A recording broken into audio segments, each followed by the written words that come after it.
Em nome do Pai, do Filho e do Espírito Santo. Amém. Ave Maria, cheia de graça, o Senhor é convosco. Bendita sois vós entre as mulheres, e bendito é o fruto do vosso ventre, Jesus. Santa Maria, Mãe de Deus, rogai por nós, pecadores, agora e na hora de nossa morte. Amém. São Pio X, rogai por nós. São Felipe Neri, rogai por nós.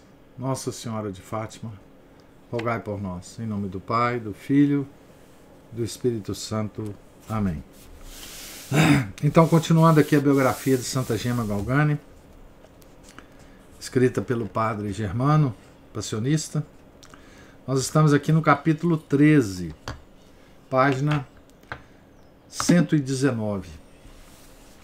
Padres passionistas, Gema e seu novo diretor espiritual, 1900-1903. Querendo Deus consolar a sua serva e dar-lhe um auxílio na grande necessidade em que se achava depois da aparição dos estigmas, fez-lhe conhecer os religiosos passionistas. Primeiramente o padre Caetano, e em seguida o padre Pedro Paulo, depois o padre Inácio de Santa Teresa, o padre Francisco do Coração de Jesus, o padre Lucas de São José e alguns outros. Desde a primeira vez que Gema os viu, Jesus, com palavras bem claras, fez-lhe compreender que um dia um padre daquele instituto seria o seu diretor. Mas se até aqui todos eles lhe tinham sido de grande conforto em sua vida espiritual, nenhum deles devia ser o que Deus lhe destinara. Assim, apenas cumprida a sua missão, retiravam-se satisfeitos e consolados em ter admirado aquela criatura extraordinária, as maravilhas de Deus. Em ter admirado naquela criatura, né, as maravilhas de Deus. O apóstolo São Paulo diz que os juízos de Deus são diferentes dos juízos dos homens e às vezes são inteiramente opostos. Para realizar seus mais sublimes fins, compraz-se em escolher o que no mundo há de mais vil e abjeto, para que toda a honra e glória do bem operado seja só dele. Ignobilia mundi et contemptibilia elegit Deus, et eaque non sunt, ut non gloriator homines caro in contemptu eius. Aqui cita São Paulo. E o que é vil e desprezível no mundo, Deus o escolheu, como também aquelas coisas que nada são, para destruir as que são.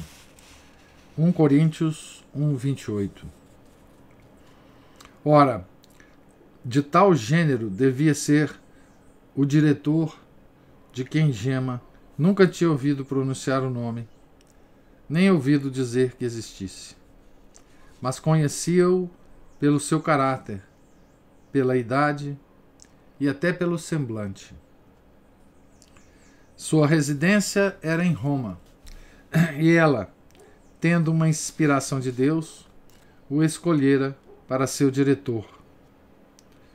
E, impelida pela grande confiança que já seu coração lhe consagrava, escreveu-lhe a seguinte carta no dia 21 de janeiro de 1900.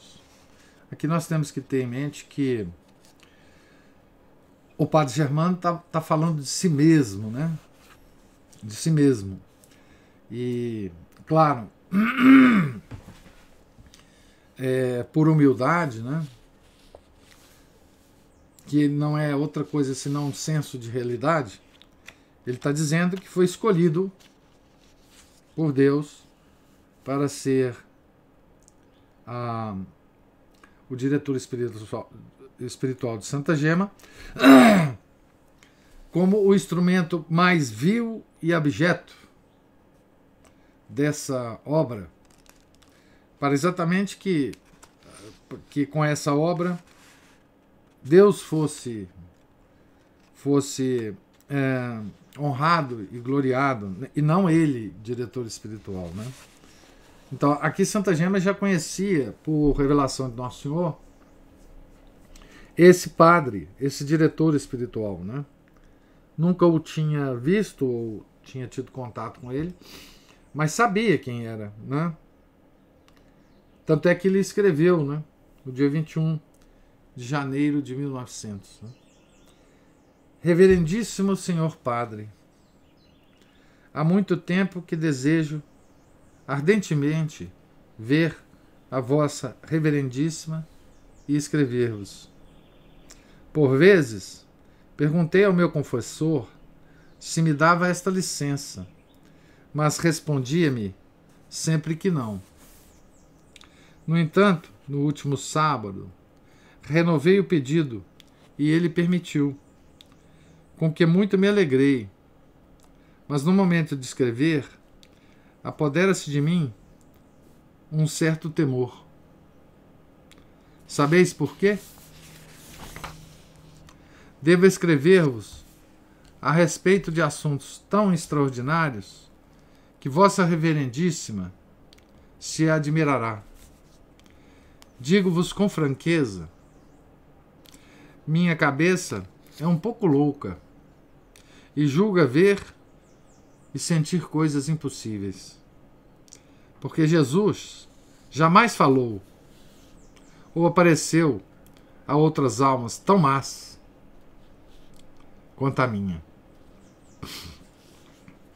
E depois de contar de que modo o Senhor lhe indicou, numa visão, qual seria o seu novo diretor, passou a dar-lhe minuciosas contas de tudo o que lhe tinha acontecido naqueles 2 anos.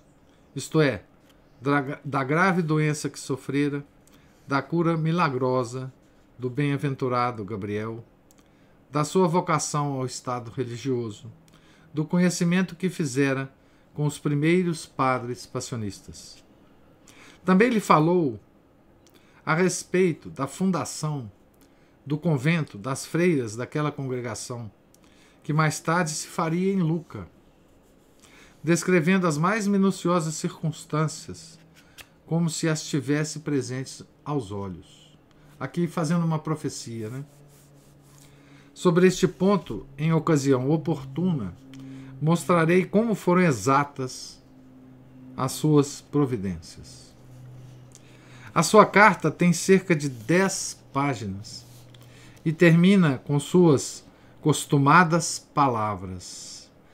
Peço-vos que me deis vossa bênção, me ajudeis e rezeis pela pobre Gema. Pouco tempo depois, escreveu outra de 6 cartas, né? Eis um trecho, de 6 páginas, né? Eis um trecho. Ontem à noite, Santa Gema falando, né? Achando-me rezando diante de Jesus sacramentado, ouvi-me chamar. Parece-me que foi Jesus. Reverendo Padre, antes de continuar a ler, peço-lhe, por sua caridade, que não creia em nada disto. Escrevo só para obedecer. Só por mim, eu não lhe diria nenhuma palavra. Ele me disse. Então essa observação está entre parênteses, né? E agora continuando a descrição. Ele me disse: filha, escreve também ao padre, que teu confessor de bom grado se entenderá com ele. Faze assim, que este é o meu desejo. Mas Jesus, eu compreendo, vós quereis que o padre saiba de tudo a meu respeito? Queria continuar, mas parece-me que Jesus, ou a minha imaginação, não me deixou acabar de falar e me disse: esta é a minha vontade. Daqui em diante, que o confessor comunique tudo ao diretor. Esse é o trecho da carta, né? Era essa exatamente a verdade. Aquele prudente prelado, sentindo a mesma inspiração, procurava esse auxílio, embora não o conhecesse de todo. A direção de tão amada filha o interessava muito, pois ninguém melhor do que ele podia apreciar os merecimentos daquela alma. Por esse motivo, mandava que Gema se dirigisse ora a um, ora a outro confessor, como já dissemos, e consultava com todos os que o pudessem aconselhar. O fenômeno dos estigmas, do suor de sangue e dos êxtases, que tinham se tornado tão frequentes, acabaram por lhe causar muita apreensão. E ainda que os padres Caetano e Pedro Paulo o tranquilizassem, sentia de vez em quando pesar-lhe no espírito muitas dúvidas, afligindo-se com sérios receios e preocupações. Aproveitando uma ocasião em que fora a Roma, procurou ter comigo uma conferência a esse respeito, mas não nos pudemos encontrar. Esforçamo-nos, então, por nos entendermos bem, por meio de cartas, e no mês de agosto desse ano, por intermédio do padre provincial. Ele me mandou convidar para ir a Lucca, a fim de observar pessoalmente a sua penitente. A mim, que por princípio sempre fui muito difícil crer em semelhantes manifestações, principalmente nas mulheres, respondi-lhe dissuadindo-o de tão solícito pensamento e aconselhando-lhe que fizesse com que a sua penitente entrasse no caminho comum que seguem todos os fiéis. Respondeu-me, dando-me alguns esclarecimentos daqueles fatos maravilhosos. Eu, persistindo no meu modo de pensar, fui tão insível que sugeri àquele venerando bispo que experimentasse mandá-la exorcizar. Veja que coisa interessante, né? O padre Germano aqui conta como é que ele entrou, né? No âmbito desses fenômenos maravilhosos de Santa Gema, como uma figura importante, né? Como uma figura crucial, como diretor espiritual, né? Da Santa Gema. E como ele era descrente, né? Como ele inicialmente se posicionou de forma absolutamente descrente, né? O que era muito bom, né? O que era muito bom que isso acontecesse, né? Isso tudo são os caminhos que Deus realmente escolhe para as almas, né, escolhidas. Foi bom que ele se comportasse assim no início, né? Então, ora, diante da minha desconfiança, aumentou-se a sua perplexidade, e querendo que eu julgasse pelo lado da ciência, obteve do meu provincial que me mandasse ir a Lucca. Recebi a ordem nos primeiros dias de setembro e imediatamente dirigi-me à casa da família Giannini, onde Gema morava. Então veja bem, gente, o confessor dela em Lucca, né, o padre Wolf, que depois se tornou bispo, etc, etc, já estava com a pulga atrás da orelha em relação àquele negócio do médico, né, que o médico foi, não viu nada, etc, etc. Ele tinha todas as dúvidas, né, a respeito dos fenômenos, né?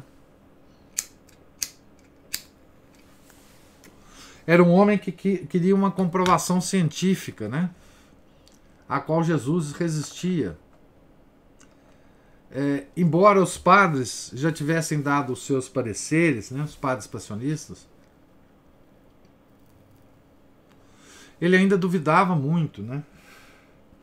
E agora que o padre Germano, né, teria sido escolhido por Nosso Senhor, porque ele sabia disso, né? Ele sabia da carta que Santa Gema tinha mandado ao padre Germano, né?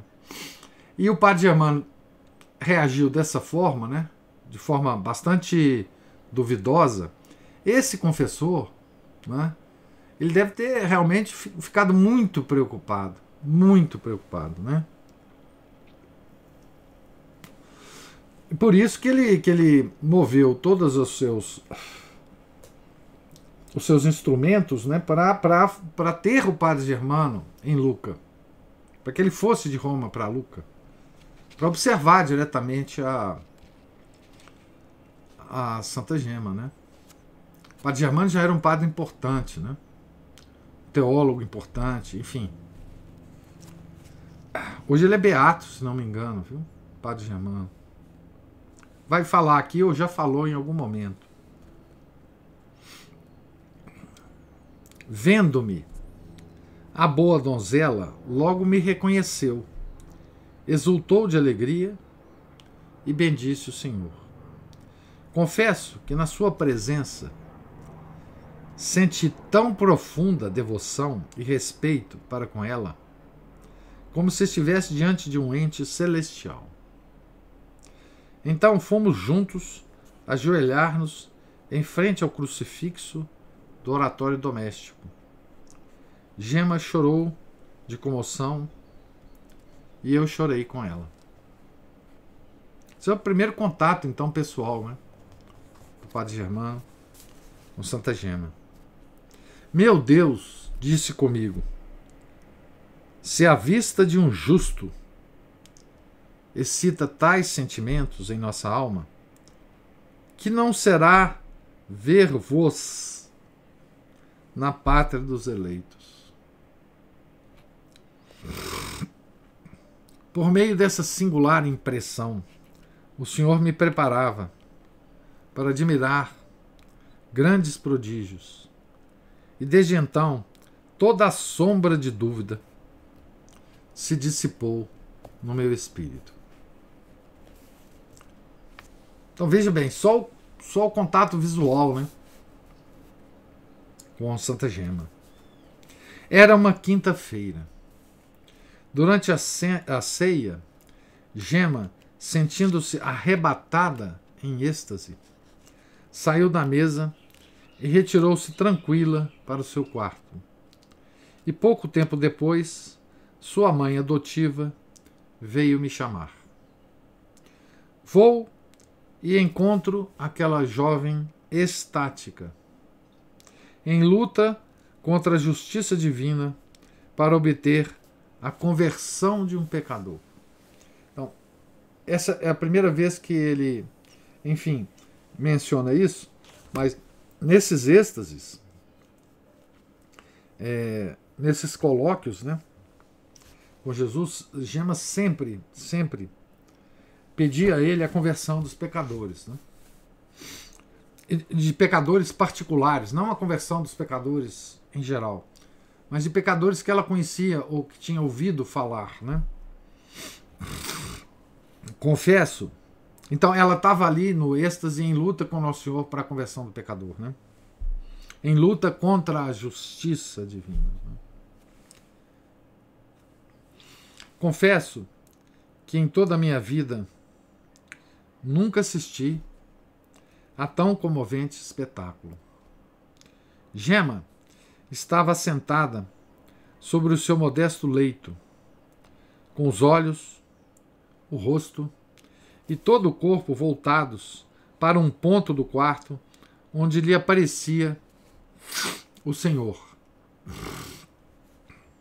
Não se mostrava agitada, mas comovida e resoluta, como quem, achando-se num combate, quer vencê-lo a todo custo. Começou a dizer: Já que viestes, ó Jesus, torno a suplicar-vos pelo meu pecador. É vosso filho e meu irmão. Salvai-o, Jesus. E nomeou-o. Deu o nome do pecador, né? Então ela está lutando aqui por uma alma específica, né? Era um estrangeiro que ela tinha conhecido em Luca e a quem, impelida por inspiração interior, tinha muitas vezes aconselhado de viva voz e por escrito para que pusesse em ordem a sua consciência e não se contentasse com a estima em que era tido de bom cristão. Então era um pecador que tinha a estima de todos de ser bom cristão. Mas Santa Gema sabia que não, né? Mas Jesus, fazendo-lhe ver que queria proceder com ele como justo juiz, opunha-se às súplicas da sua serva. Porém, sem desanimar, ela continuava. Então, a descrição aqui do diálogo, né? Por que hoje não me atendeis, ó meu bom Jesus?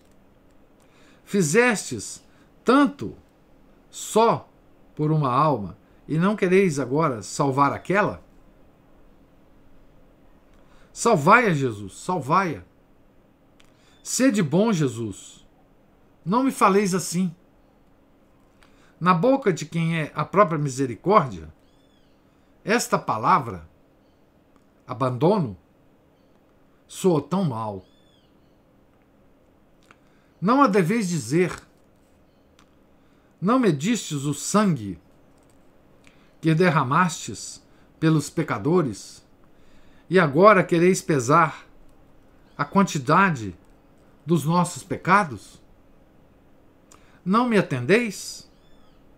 A quem então devo recorrer? Isso ela falando para Nosso Senhor, né? Vosso sangue foi derramado tanto por ele quanto por mim.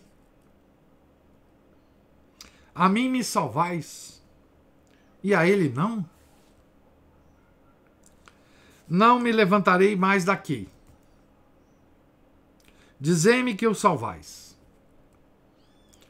Ofereço-me como vítima por todos, mas particularmente por ele.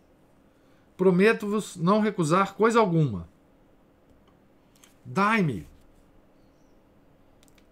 É uma alma.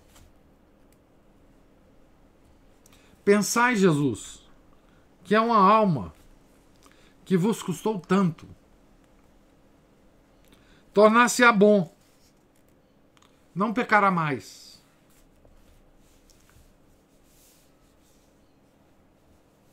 Veja bem, Santa Gema agora. Isso só pode ocorrer com santos, né? Obviamente. Santa Gema agora está dando um sermão ao Nosso Senhor sobre a misericórdia, né? Como única resposta, Jesus opunha sempre a justiça divina. Ela, animando-se cada vez mais, respondia. Então Jesus respondia: não, olha, isso é justiça. Não é? Isso é... Eu sou misericordioso, mas também sou justo, né? Aí Santa Gema respondia: eu não apelo de nenhum modo para a vossa justiça, mas para a vossa misericórdia. Vamos, Jesus, ide buscar esse pobre pecador, dá-lhe um aperto de coração e vereis como se converterá. Experimentai ao menos. Ouvi, Jesus. Dizeis que já lhe destes muitas inspirações para convencê-lo, mas nunca o chamastes de filho. Ensinai, ensaiai, pois, dizer-lhe que sois seu pai e ele vosso filho. Vereis, como a esse doce nome de pai, aquele coração endurecido se abrandará. Aqui, Santa Gema está dando sugestão, né, de como Nosso Senhor pode converter aquele pecador. Né? É uma coisa extraordinária esse diálogo. Né? O Senhor, para mostrar à sua serva quanta razão ele tinha de ficar firme, começou a manifestar-lhe, uma a uma, com as mais minuciosas circunstâncias, de tempo e de lugar, as culpas daquele pecador, concluindo já ter ele enchido a medida. A pobre donzela pareceu ficar perturbada, deixou cair os braços e deu um profundo suspiro, como quem perde a última esperança de vencer. Porém, ergueu-se logo daquele desânimo e voltou à luta. Eu sei, ó Jesus, que ele vos tem ofendido muito, mas eu vos tenho ofendido ainda mais. E, entretanto, tendes usado de misericórdia para comigo. Bem o sei, meu bom Jesus, que ele vos fez chorar muito. Mas não penseis em seus pecados, mas só no sangue que derramastes por eles. Quanta caridade tendes tido comigo, ó Jesus! Peço-vos que todas as provas de amor que me tendes dado, vós as dispenseis agora ao meu pecador. Recordai-vos, ó meu bom Jesus, que eu quero vê-lo salvo. Triunfai, peço-vos, por caridade. Mas o Senhor continuava a mostrar-se inflexível. Gema de novo caía na tristeza e no desânimo, e em silêncio parecia que ia abandonar o combate. Mas de repente lhe brilhou no espírito uma ideia que pareceu-lhe invencível e sem resposta. Bem, exclamou, eu sou uma pecadora. Vós mesmos dizeis que pior do que eu não se pode achar. Sim, eu confesso, não mereço que me atendais. Mas apresento-vos outra intercessora em favor do meu pecador. É a vossa própria mãe que intercede por ele. Ó, sereis capaz de dizer não à sua mãe? Certamente que a ela não direis não. Respondei-me, pois, Jesus, que perdoais o meu pecador. Aqui tem uma nota, né?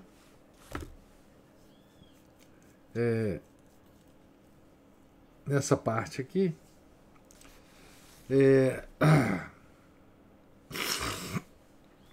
Dizendo assim, por isso a tradição da igreja, cristalizada na ladainha lauretana, acostumou-se a chamar Maria Santíssima de Mãe de Misericórdia e Refúgio dos Pecadores. Só está lembrando a ladainha conhecida, né?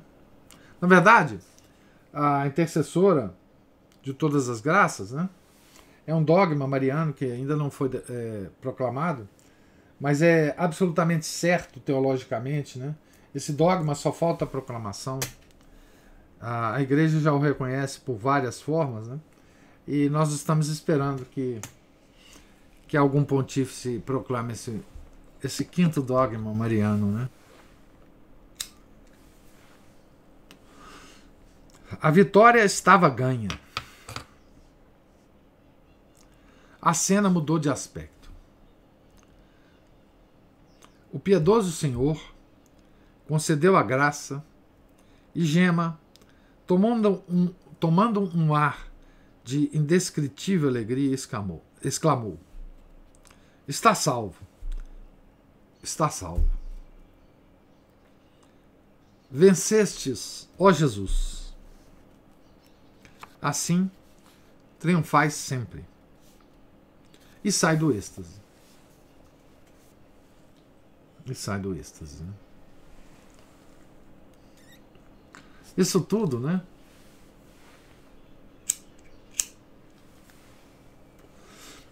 Se passava, ou se passou na frente do padre Germano na primeira visita, né?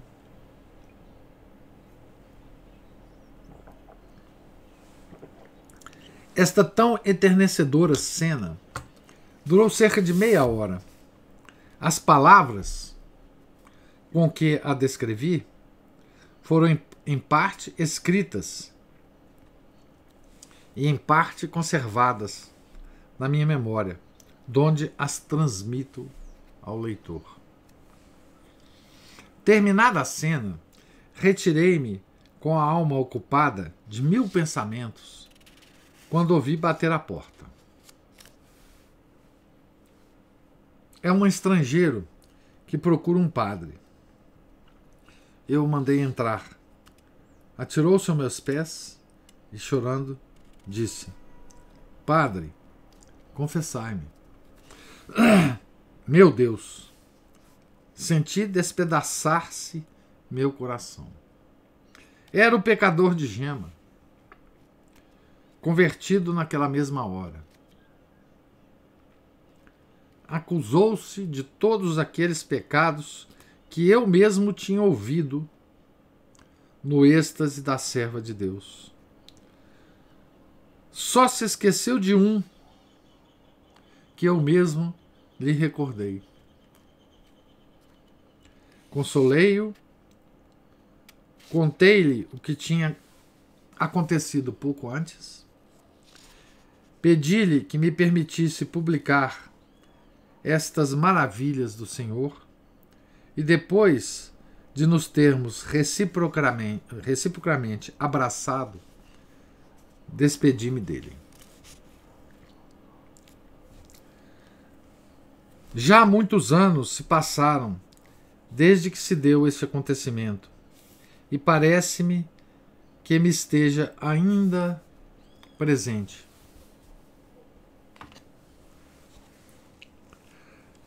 Foi tão evidente. Com a fantasia e histerismo, não se chega a esse ponto.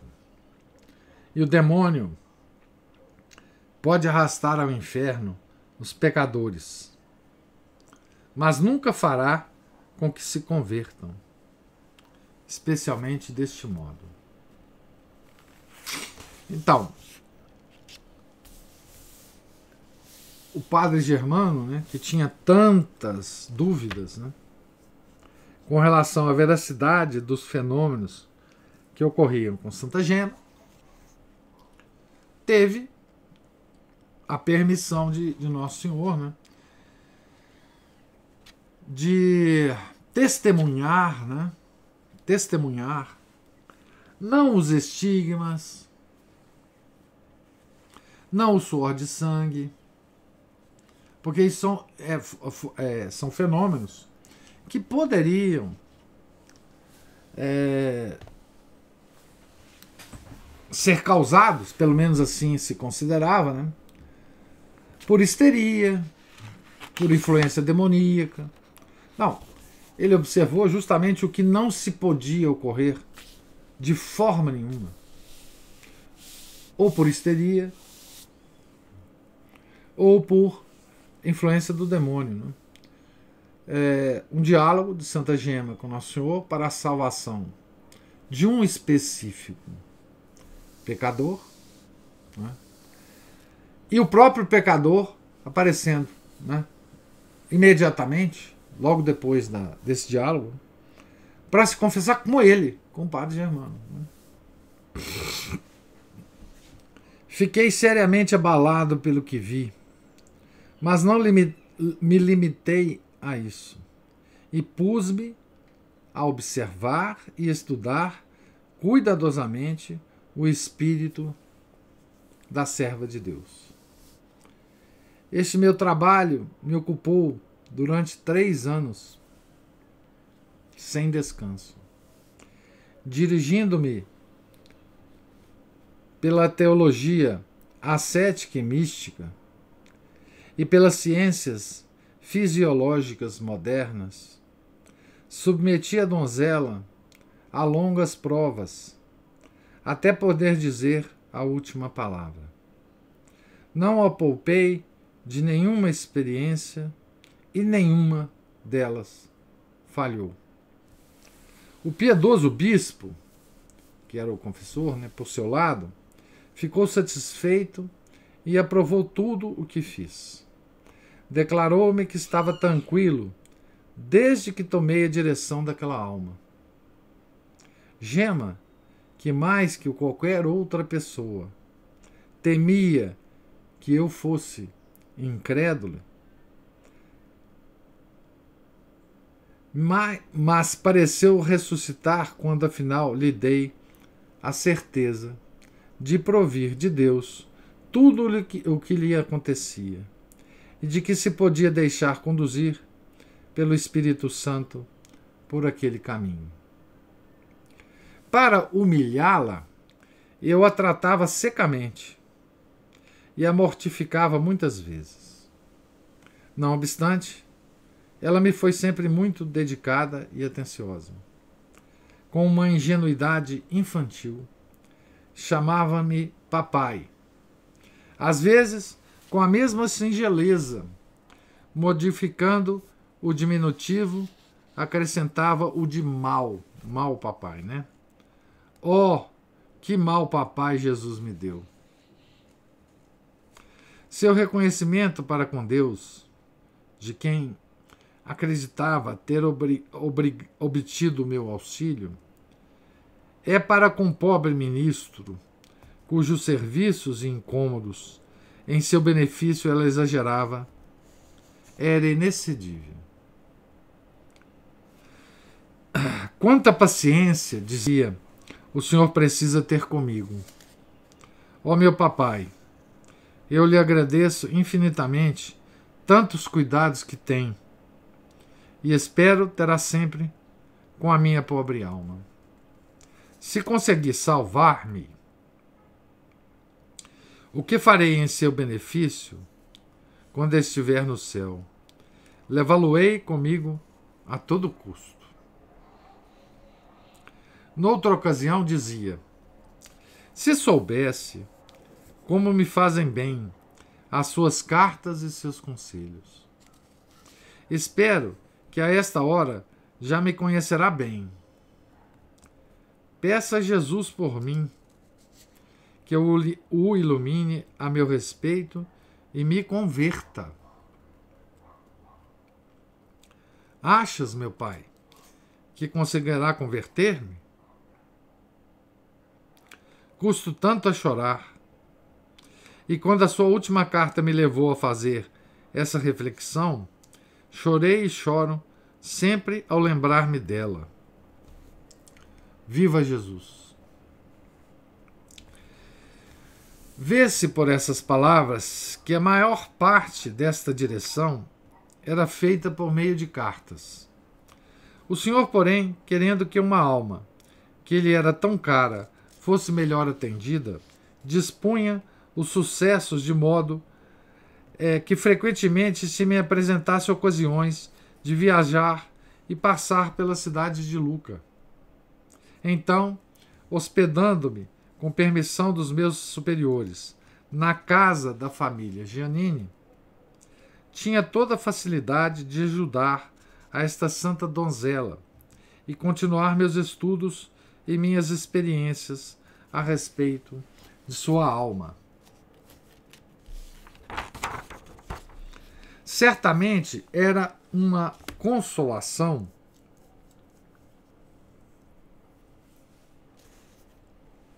dirigir uma alma tão virtuosa, desapegada de coração e de espírito de todas as coisas da terra, e mais ainda de si mesma, humilde, dócil, afetuosa, tão pronta para o sacrifício,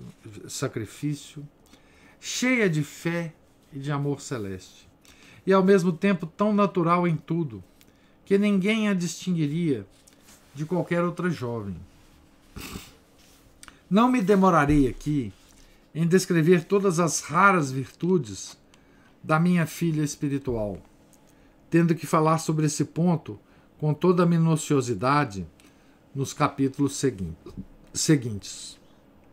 Direi somente que ter que tratar com ela, ocupar-me com seu espírito, auxiliá-la para que se aperfeiçoasse cada vez mais e correspondesse fielmente aos impulsos da graça divina, não me ocasionava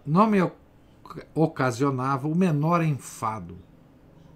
Pelo contrário, proporcionava-me dulcíssima satisfação, e podia estar longas horas conferenciando com ela a respeito de assuntos espirituais, sem perceber o passar do tempo. Gema falava pouco, até mesmo com seu diretor, custando a responder às perguntas. Porém, suas palavras eram tão justas, acertadas e repassadas de celestial unção, que encantava ouvi-la. Muito mais expansiva era quando escrevia. Parecia que a ausência do interlocutor lhe tirava a dificuldade que sempre sentia em manifestar a sua alma. Assim, escrevia longas cartas, sem arte e conforme lhe ditava o coração e o Espírito de Deus. Mas eram tão corretas que nada deixava a desejar. Primeiramente eram dirigidas ao confessor, depois ao diretor, com mais frequência e inteira confiança. Eu guardava as suas cartas, sempre as relia e meditava sobre elas, confrontando umas com as outras, e cada vez mais me confirmava o bom espírito daquela donzela. Então a fazia correr a passos de gigante no caminho da santidade. Quantas vezes não chorei, enternecido e maravilhado, e erguendo as mãos ao céu, apresentava a Deus aquelas páginas admiráveis, frutos da sua divina graça. Em 1909, publiquei grande parte delas em um grande volume, juntamente com outros escritos. Queira o leitor lê-los, se ainda não os conhece, e ele me dará razão. Bem, eu sei que isso foi publicado, né? Mas não tive acesso a essa publicação. Não sei se há traduções. Provavelmente foi publicado em italiano, né? Não sei se essa publicação em italiano está disponível, não é? Não sei se há traduções. Tá? Mas seria uma obra extraordinária para se ler, né? Se vocês souberem, né, dessa publicação, depois vocês avisem, né, sobre ela. Se há, pelo menos em alguma língua, né? Mesmo em italiano. Foi publicado em 1909. Né? Não sei como, no presente capítulo, tomei para mim o título de novo diretor de Gema.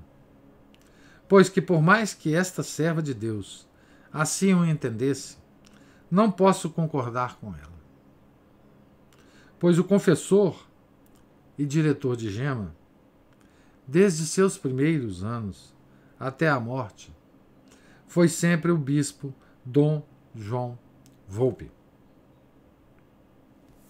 Aqui tem uma nota dizendo assim: ainda que hoje seja clara a origem dos fenômenos extraordinários de Santa Gema, a prudência do Monsenhor Volpe era justificada.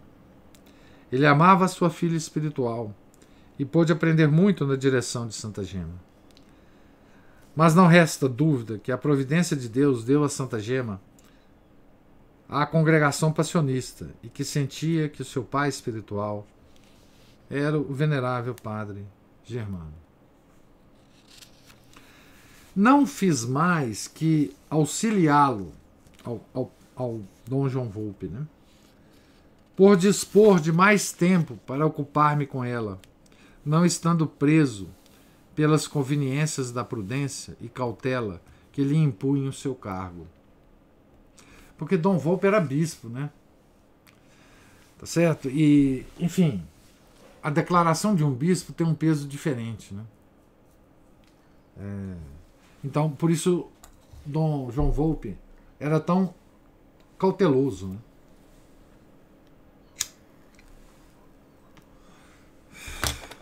Tão cauteloso em emitir uma opinião oficial, né? Então, o padre Germano não era bispo, né? Não estando preso pelas conveniências de prudência e cautela que lhe impunha o seu cargo, obrigando-o a ceder de um modo reservado e mostrar até oposição e desprezo. Mas o verdadeiro diretor de Gema era mesmo o Espírito Santo, que se compraz em tomar, especialmente para si, o cuidado de certas almas. Era seu divino esposo, Jesus, sua celeste mãe e o anjo da guarda, como já vimos e veremos ainda mais.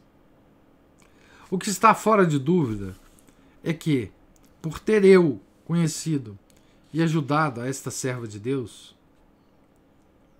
meu pobre espírito recebeu dons extraordinários.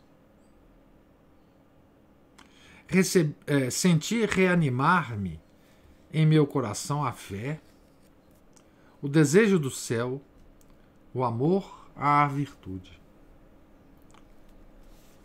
A vós rendo infinitas graças, ó Jesus, que por caminhos tão admiráveis provedes ao bem das almas que a vós só desejam agradar.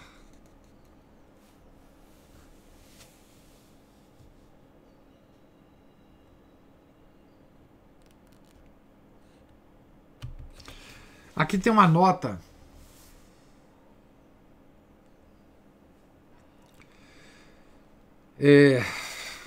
dizendo o seguinte: o venerável padre Germano apresenta aqui uma realidade maravilhosa. É o Espírito Santo quem gera os santos. Mas que responsabilidade é o diretor espiritual. Para auxiliar os sacerdotes, a Congregação para o Clero preparou um subsídio para confessores e diretores espirituais. Aqui ele cita, né,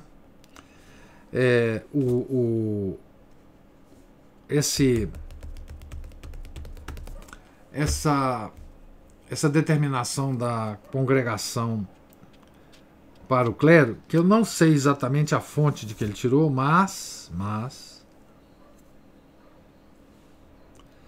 eu suponho que seja de algum documento pós-concílio Vaticano II. E aí depois vocês leem isso aí, porque eu não vou ler não.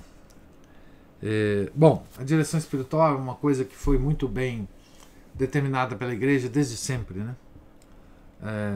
Enfim. E esse ofício, né? Esse ofício da direção espiritual, ele caiu muito de importância depois da tragédia do Concílio Vaticano II e, portanto,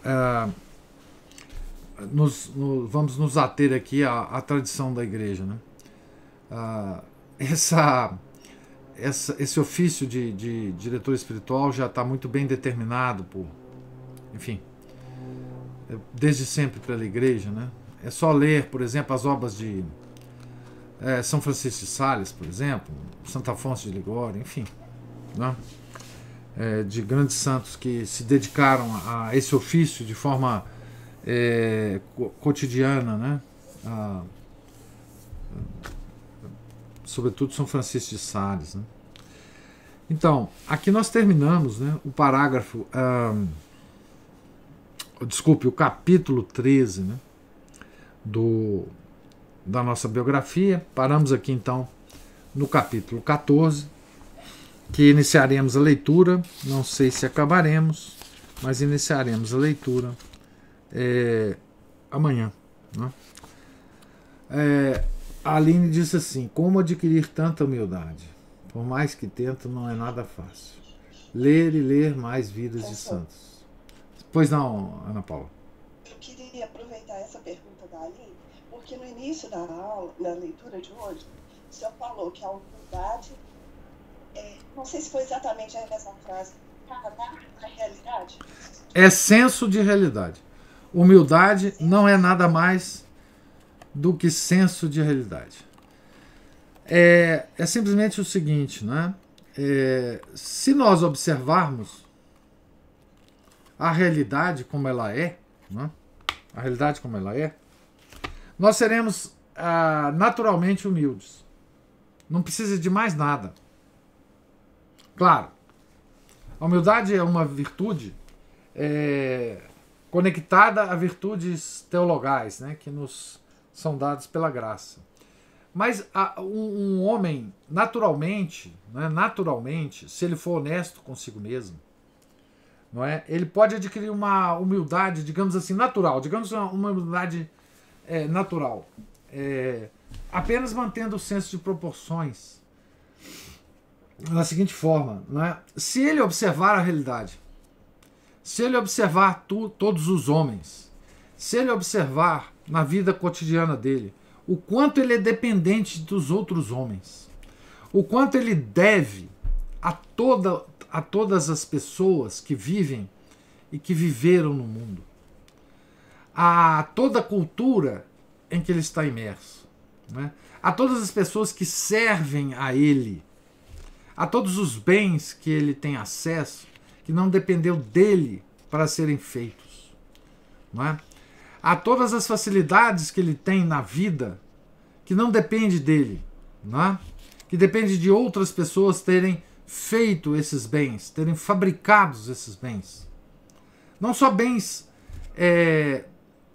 naturais, mas bens manufaturados, né? Todas as coisas que ele depende, por exemplo, do sistema de saúde, dos médicos, dos especialistas, do lixeiro, da empregada doméstica, do açougueiro, enfim.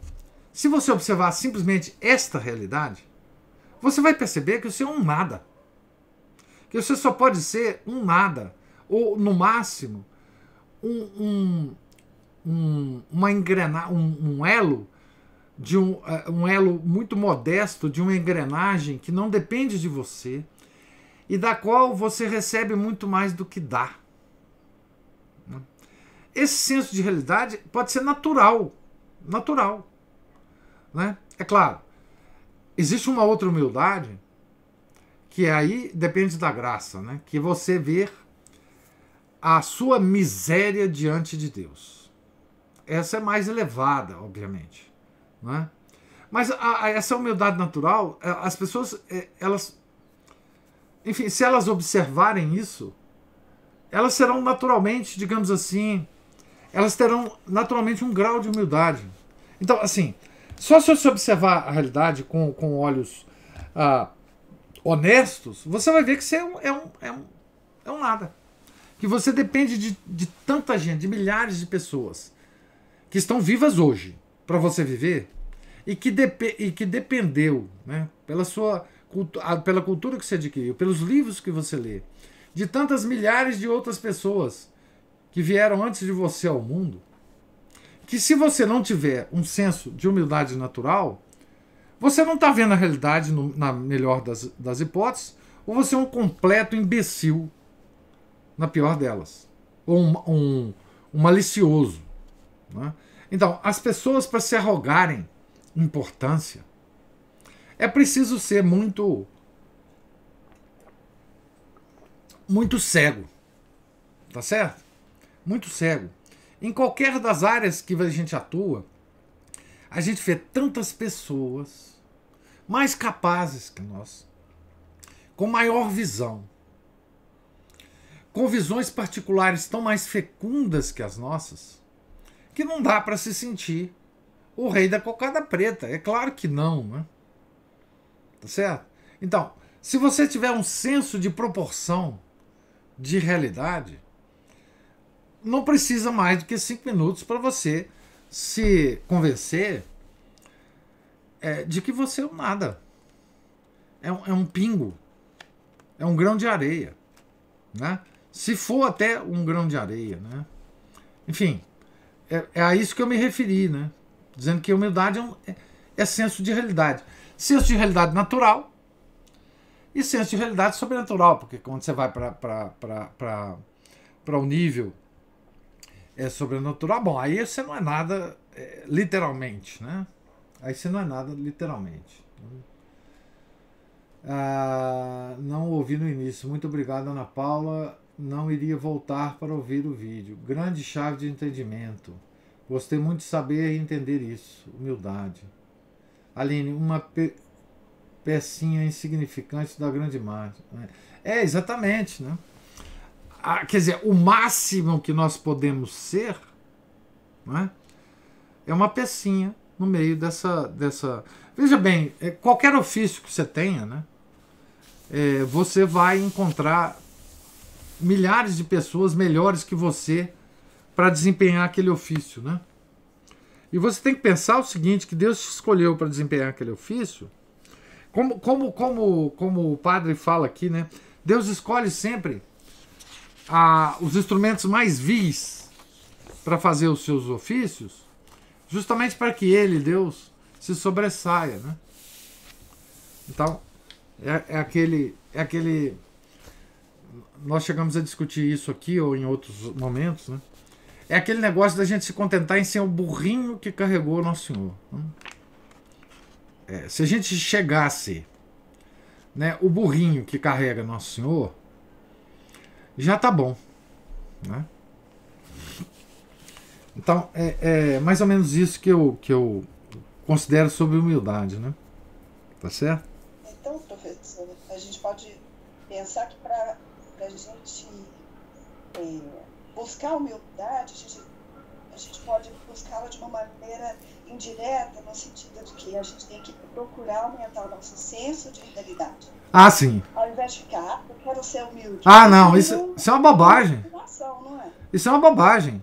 Isso você nunca vai. Simular para si próprio. Exatamente. Isso é teatro. Isso é teatro. Basta você ver a realidade com olhos honestos. Né? Porque o resto é teatro.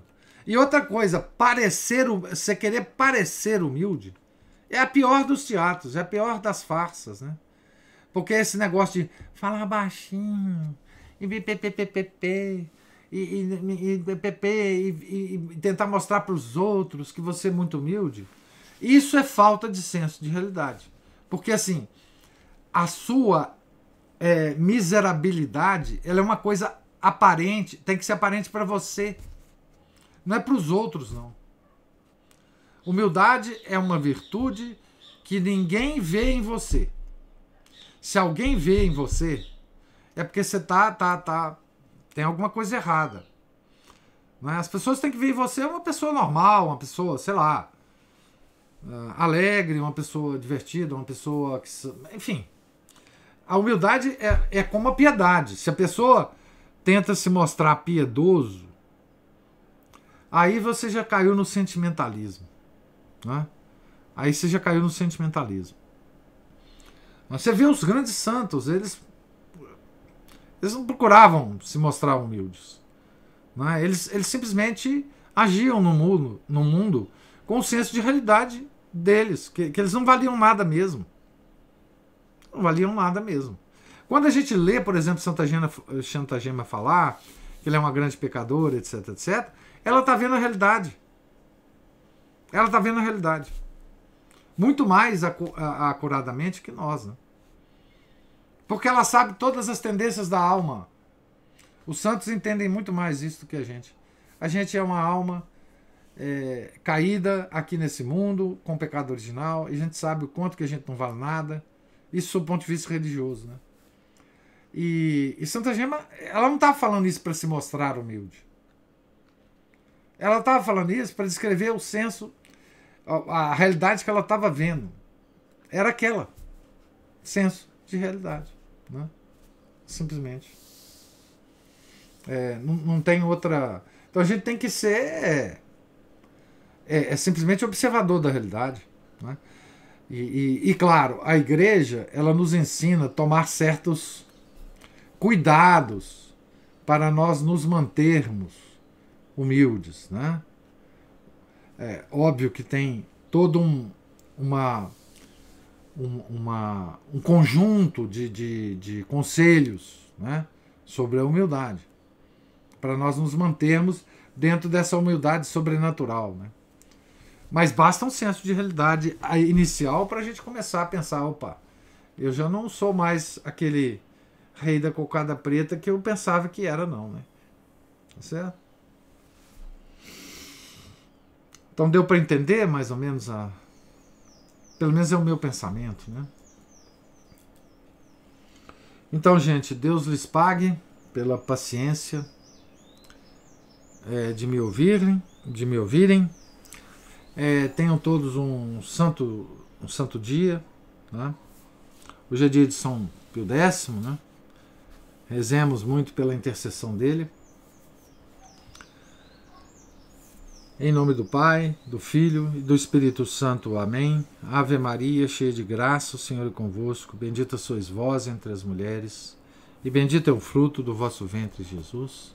Santa Maria, Mãe de Deus, rogai por nós, pecadores, agora e na hora de nossa morte. Amém. Santa Gema Galgani, rogai por nós. São Pio X, rogai por nós. São Felipe Neri, rogai por nós. Nossa Senhora de Fátima, rogai por nós. Em nome do Pai, do Filho e do Espírito Santo. Amém.